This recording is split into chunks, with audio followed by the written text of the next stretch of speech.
So I'm 5 minutes late and I'm sweating like a stuck pig this morning. I see nobody's in here, so that's just as well since I was extremely late, but I'm going to go ahead and just start. As you can see, we're having a very dirty hair day without the water pressure to wash our hair, so we had to put it off till this evening. I was just outside walking around, taking videos, pictures, because all our banana trees are in bloom. And my sea bean has started to sprout, and I'm very happy about that. I'm going to grow a monkey ladder vine. I'm going to grow it over the dog kennel that we don't use. I don't think we'll ever have a dog. So we're going to use this support for the vine. Okay. I ran into something this morning on Reddit that really gave me pause, and I understand why they do this, and I understand where this started from. But here's the thing. The medical denialism that there is in the evangelical taco world, it has had a pretty awful death toll because of the big C. And I'm not talking about cancer. I'm talking about the other one, the big C, the COVIDs. And I need to talk about that, rant about that a little bit more, because I had to put up with this during my evangelical years, having severe asthma and not having a diagnosis of mastocytosis by then, or mast cell disorder. Okay, so will fundies, I'm going to consult the magic 8 ball because this is going to be goofy. Will fundies ever, anybody in evangelical town, ever start treating medicine with the respect it deserves? As I see it, yes. Who knows? Then again, this is just a hunk of plastic with blue water inside. So it's not like it's an oracle. It's just a funny thing that I've got last year. Okay, so I'm Suzanne Tickemeyer. I wrote a column called No Longer Quivering for over 10 years. It dealt with the quiverful evangelical movement, the whole evangelical, non-denominational, high-demand religious organizations, or as a friend of mine calls them, TACO, totalitarian, authoritative church organizations. Same thing.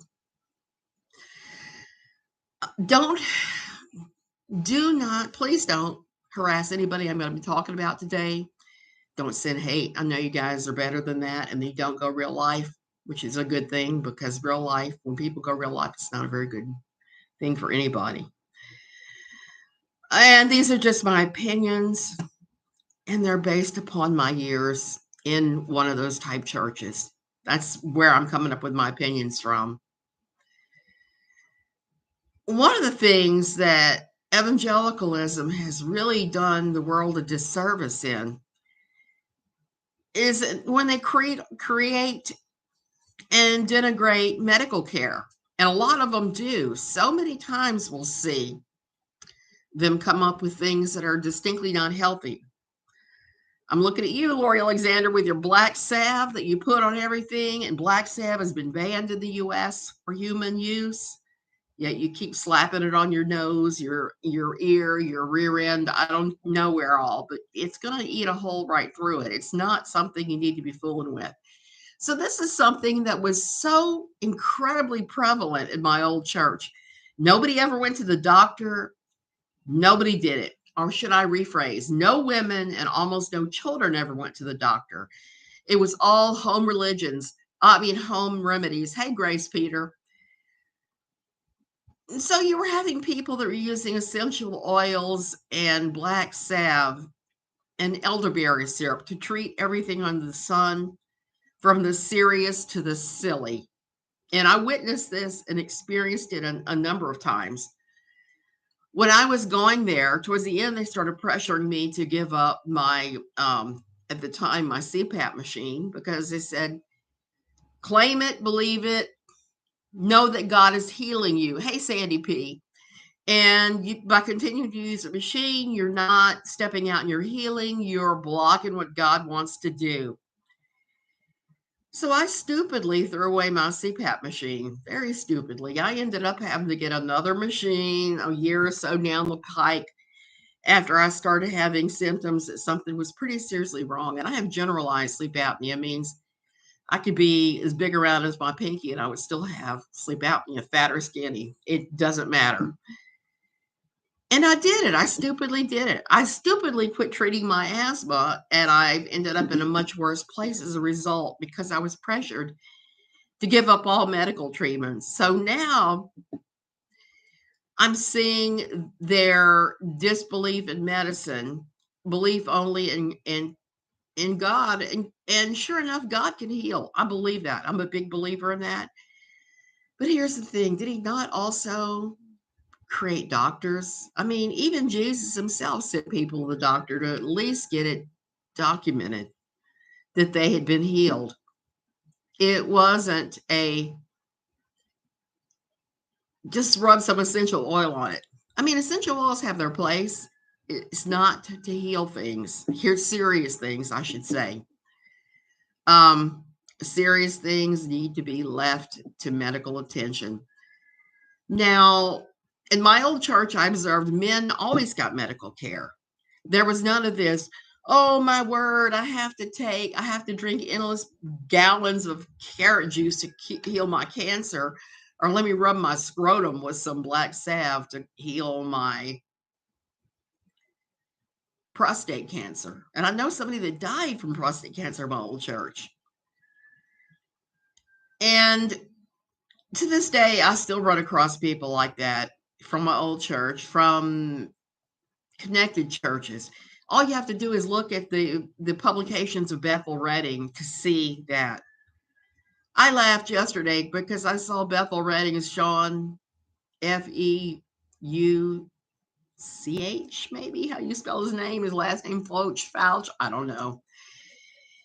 He had a big pile of cigarettes that would look like OTC, over-the-counter drugs, and he was trying to claim that worship had healed all of these people of their addictions.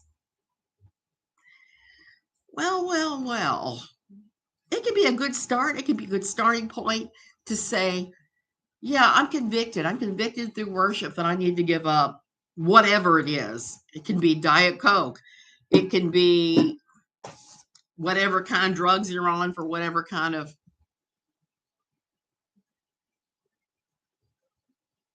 Sandy P, I am so sad for you about that, having to walk away because of your allergies. I have mastocytosis, which primarily presents as severe asthma over allergic things.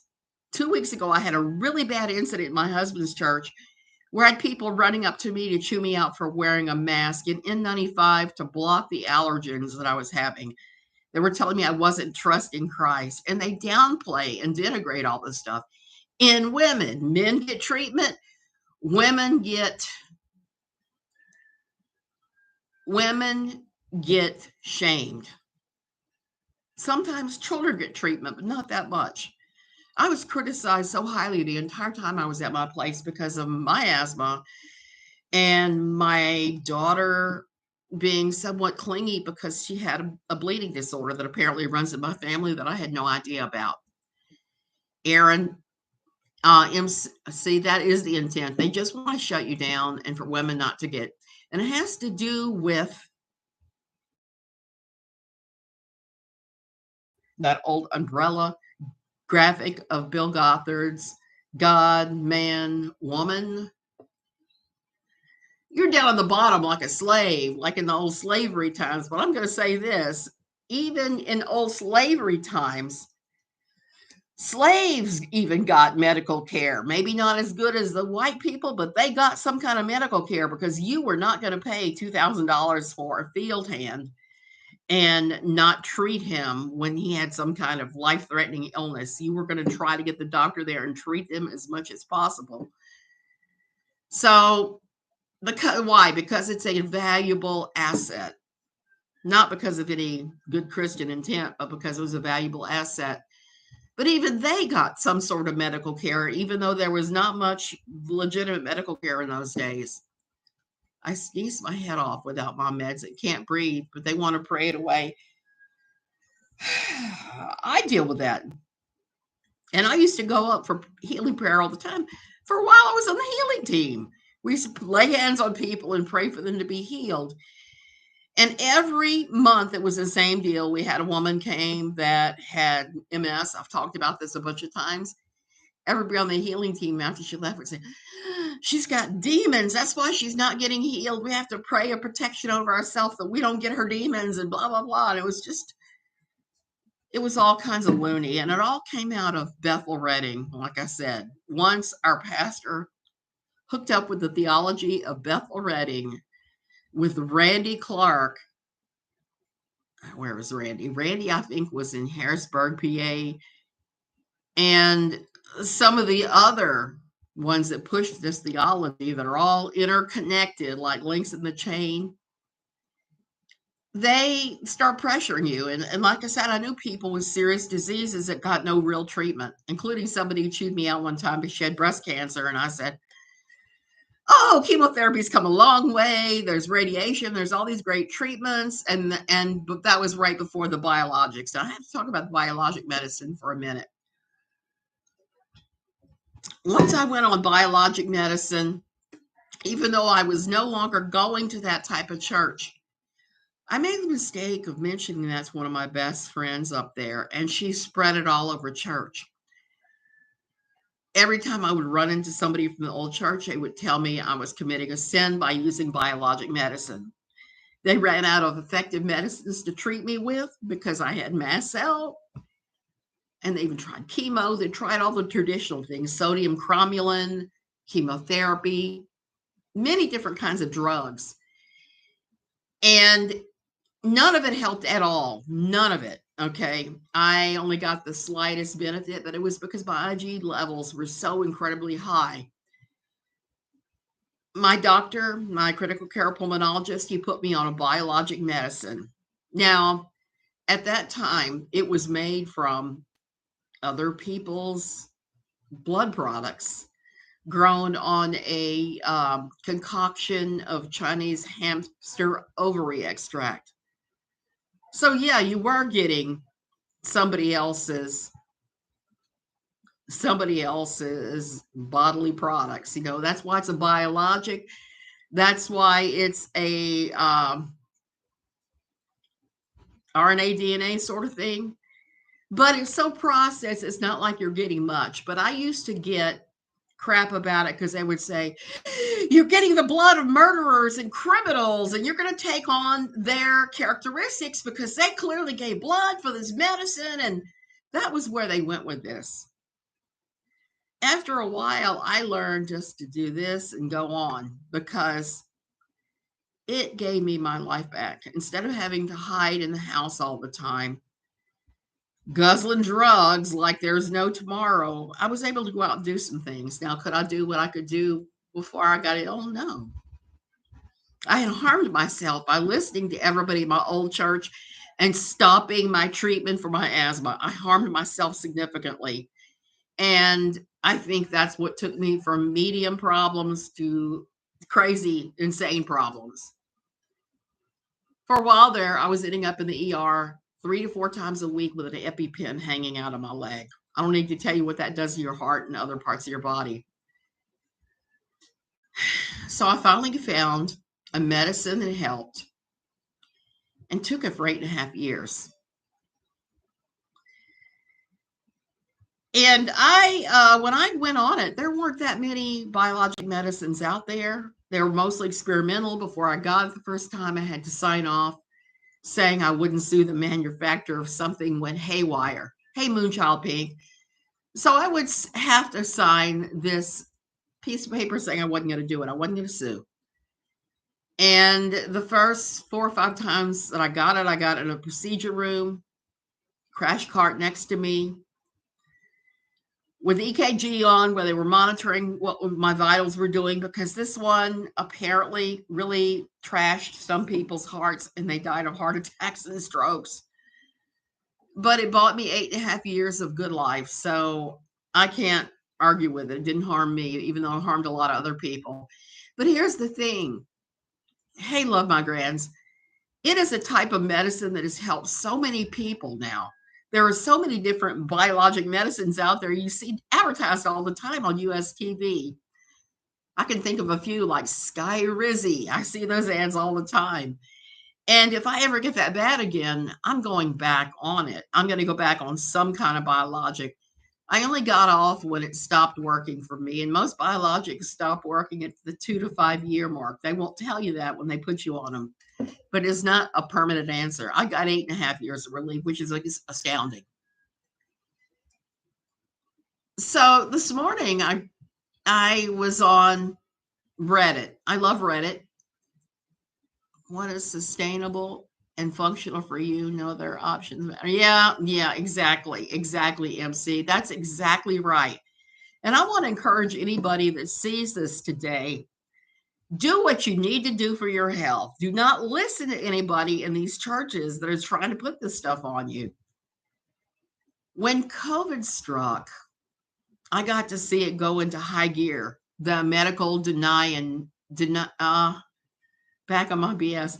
See medical denialism going to a horrific new place, okay, over the issues of COVID.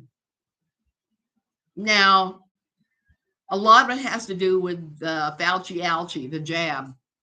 And everybody has to decide whether they get that. That's really up to each one of us, whether we are going to get the jab or not. And I don't even want to go into whether, because clearly anytime you roll out a new product, there will be some problems. A new biologic, a new medicine.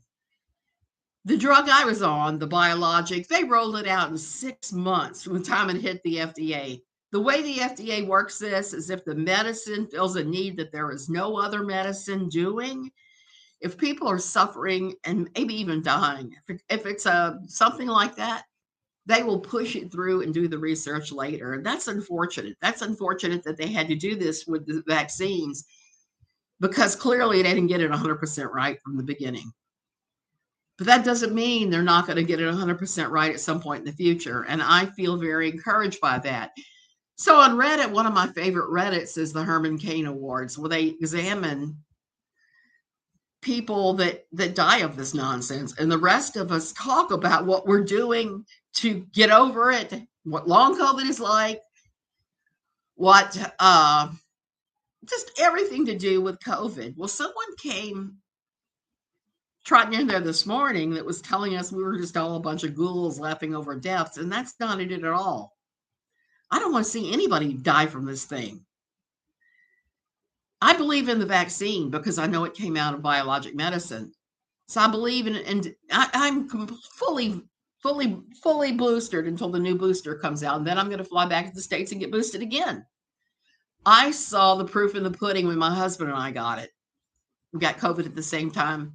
He's only had the first series of vaccinations. I'm fully boosted. He got extremely ill.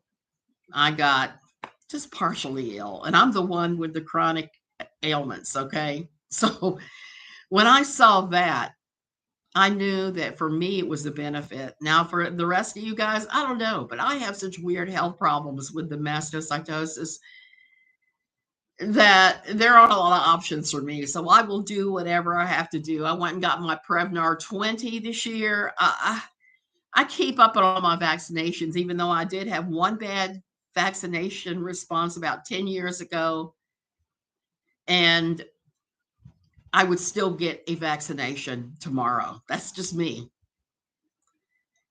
And people should be allowed to do whatever they feel comfortable doing without others poking fun at them.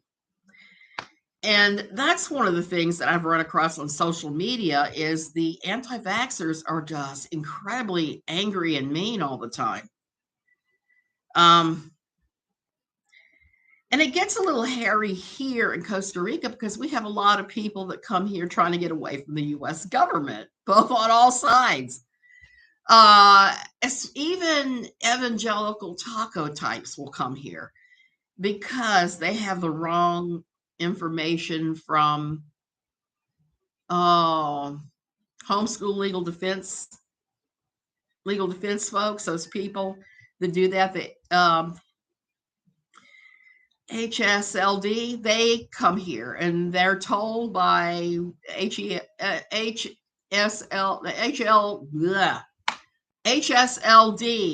that there's no vaccine requirements here and you can homeschool. And that's not true.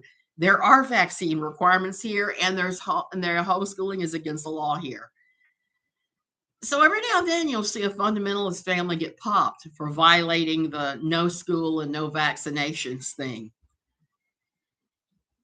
Costa Rica doesn't play. You cannot stay here if you haven't been vaccinated. I mean, you might come here as a tourist, but they are not going to let you come here as a resident without vaccines, without a vaccine passport. And they're not going to have your children here unvaccinated, because the vaccination laws primarily affect children. Yeah, the no homeschooling law, I'm very much in favor of that back on the BS. And I know some people here are homeschool and they have to do it on the DL. And there's one private school here, and I don't want to mention the name or even where it is, but I know the owner really, really well. I met her the week that we moved here. She was moving here. She set up a school and she runs it like the mafia. It's not accredited. There's no accreditation. So you can't send your kid to a U.S. college or a Costa Rican college at all, because there's no accepting of that. They don't accept it. She's not accredited. The school is not, even though she tells everybody she is. But people have hit that brick wall, and it's an awful one, because that becomes a problem. You have to send them to the States, and they have to take the ACT or the SATs, and usually refresher courses to be up to speed, to be able to do that even. And when she has people that get mad at her and threaten to take their kids out to homeschool, and by the way, she belongs to a taco church. She tells them that she's going to go to CPS here and turn them in for homeschooling. So she, like I said, she runs her church, she runs her school like a mafia boss that would. And I've just been sitting back watching, taking notes for years, because that is the kind of effery you see here within the taco church community. You see this, and you see people doing things that are illegal and threatening others and shaking them down. And you're like, what the heck just happened over there? It is gross. Back on my BS, she started like 8 or 10 different daycares in the States, nursery school daycares. She would last about 2 years in each community, and they would run her out of town on a rail because she was promising the world, and it wasn't anything like that. She was also involved in the mess that went down with Mars Hill that took down Mark Driscoll, who's trying to come back, by the way, which kind of blows my mind that anybody would trust him after the shenanigans he pulled at Mars Hill. But that's neither here nor there. So we have these people here that are doing that crap. And there are good schools here. The one that I really like, that if I had a child here, I would be sending them to, is a place called CREA, Costa Rica Educational Association. I'm not sure what it stands for exactly. But let me tell you, they are a feeder school for the Ivy League. I know kids that have left here and gone to Harvard, they've gone to Brown, they've gone to different universities. So it's really a superior education. And like I said, they are funneling people into those types of schools. And as a parent, one of your goals is to make sure your child is as educated as you can manage. What that looks like a lot of times really depends upon the parent and what kind of emphasis they're placing on education. So there you go. There's my rant on education. That's why I like to see everybody going to real schools and not homeschooling. And I'm not saying there aren't circumstances where homeschooling is not appropriate. My husband lived in Indonesia as a child, Indonesia and Nigeria. And in both places, he ended up going off to boarding school, and his brother stayed home and was homeschooled because it's his younger brother. And my mother-in-law, my poor late mother-in-law, who I adored, was an accredited teacher, though. She had been teaching in schools for years. She had a master's degree in education. So I don't find that gross. If the parents are relatively educated, even self-educated, you can come out with some very good outcomes. But most of the people homeschooling are not doing that. They're not coming out with it. You have things happening in some of the taco church homeschool situations, like people using Bill Gothard's booklets, his wisdom booklets, where they talk about things like eyesight being linked to spirituality, to your walk with Christ, and just stupid stuff that has no basis in science whatsoever. That if you took that to a science teacher, you would be laughed out. You would be laughed out. Laughed out of the room. The first time I saw a wisdom booklet, I just couldn't believe what I was reading. And this is what Michelle Duggar used to homeschool her kids. Okay. And not just Michelle, there are a number of people that have used these things. All you have to do is take a look at the taco church type evangelical female cultural enforcers to get a look at that. And one of the things that I saw that I thought was just really horrific like that was recently I saw Lori Alexander talking about how women never need college. Never, never, never. And I was looking at that going, Lori is college educated. One of her daughters is college educated. The other daughter took ballet lessons and danced with a ballet company after high school. So there was none of this sitting around waiting for Mr. Right to find you and marry you and blessing your father by helping out. There was none of that. So she is somebody that cannot put her money where her mouth is, didn't do any of it that way, who's now sitting up on her ivory tower in San Diego and telling everybody to be 100% submissive and do not go to college. Heck, I don't get that. I think that in this day and age, it pays to have some kind of an education. Even if your child does something like goes into some sort of training that's not college, at least have a marketable skill. And this world, is fraying apart as it is, and you do your child a severe disservice when you limit them to getting like the 7th grade education and then dropping out or whatever like that. It just does not work. And back in the 1800s, when people lived to be 30, 35, that's a whole different time with a whole different thing. And I could see that, but not today. So I think when we have people that don't have the highest levels of education, they tend to fall for a lot of conspiracy theories. And I've seen so many of them falling down the rabbit hole of just really Looney Tunes beliefs about medicine. 3 daughters, 3 amazing son-in-laws, but we made sure our girls could support themselves. Love my grands. That's the way to do it. Both of my daughters support themselves quite well. They're both educated. My son is too. We believe in that. We had to sacrifice to make that happen. So whenever I see some fundamentalist or evangelical or taco type ranting about the evils of education and the evils of student debt, I just want to go, girl, boy, man, woman, child, please. It's possible to have your child educated without going into debt. It does require a significant amount of sacrifice on the point of the parents for some years, but it can be done. It absolutely can be done. Now, when I had 2 of them in college at the exact same time, let me tell you, I would never want to repeat that again, because there I was in my 50s having to sacrifice to make sure that happened. And by that point, I was like, I am tired of doing this. I did this when I went to school to be able to afford my education. I did this early in my marriage. I did this at this point, this point, this point. Why am I having to do this now? But that was just a mere season. It didn't last forever. It was only for a short period of time, like a couple of years. And after that, it was, back to the usual stuff. So I'm glad I did it. Was it easy? Oh, heck no, it was not easy at all. Not at all. But we did it.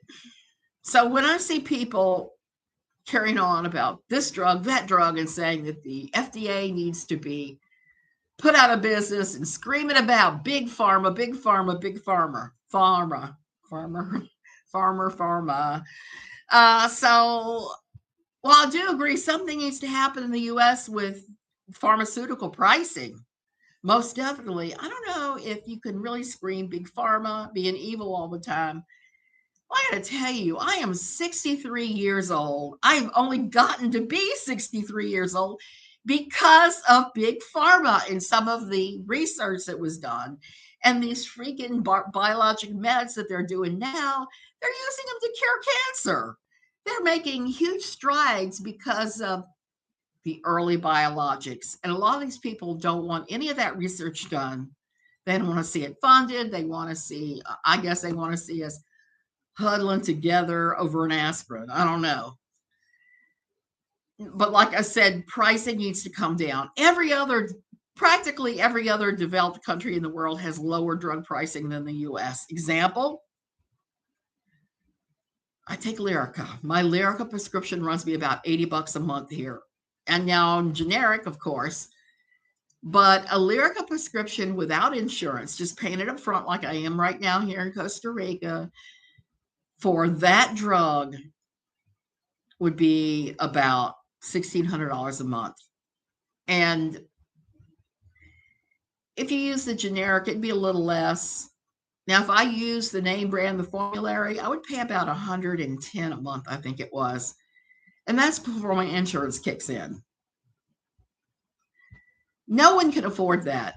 That is something that needs to happen. Everybody else in the world is getting their drugs a lot cheaper. So why is the US being held? Oh, I got to go. Here's my daughter. That's standard. Love you guys. Love you guys and have a wonderful day. Lar. Hey, Lynn, what are you doing?